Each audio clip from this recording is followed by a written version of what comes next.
Hello hello! Alors aujourd'hui nous sommes le 22 juin et aujourd'hui c'est la journée nationale du don d'organes et de la greffe et également la reconnaissance aux donneurs. Alors il faut savoir que je suis atteinte de la mucoviscidose et qu'il y a 2 ans j'étais actuellement inscrite sur liste d'attente pour recevoir une transplantation bipulmonaire qui est d'ailleurs arrivée quelques semaines plus tard.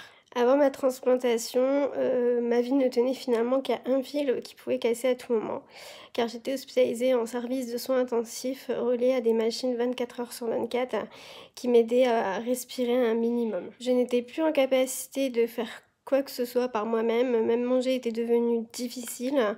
Faire ma toilette, j'avais toujours besoin d'aide de mes proches ou du personnel soignant. Et également pour marcher, c'était très compliqué, j'avais besoin de beaucoup d'aide. Quand j'ai appris qu'il y avait un donneur compatible avec moi, c'était un vrai miracle pour moi. C'était le début, d'une nouvelle vie qui allait commencer et aujourd'hui, j'en suis très reconnaissante envers mon donneur.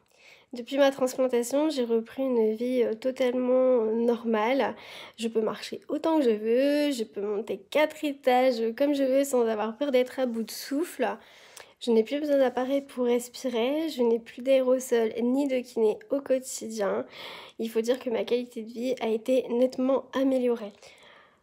Aujourd'hui, on manque de dons d'organes par rapport au nombre de personnes qui sont en attente de greffe et qui malheureusement, certains d'entre eux finissent par décéder car ils n'ont pas eu le temps de recevoir une greffe. Il faut pouvoir en parler à ses proches sans tabou, il faut pouvoir se positionner, que vous soyez pour ou contre.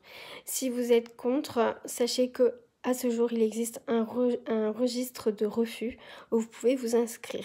Ce registre de refus est modifiable à tout moment. C'est-à-dire que si vous, entre-temps, vous réfléchissez et que finalement vous n'êtes plus contre le don d'organes, vous avez la possibilité de le modifier.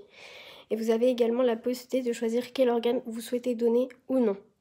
Il faut savoir aussi que le don d'organes est totalement anonyme.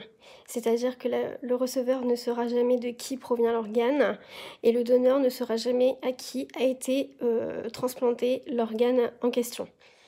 Nous sommes tous donneurs, tous receveurs, mais sachez que vous avez 7 fois plus de chances de devenir receveur un jour que donneur.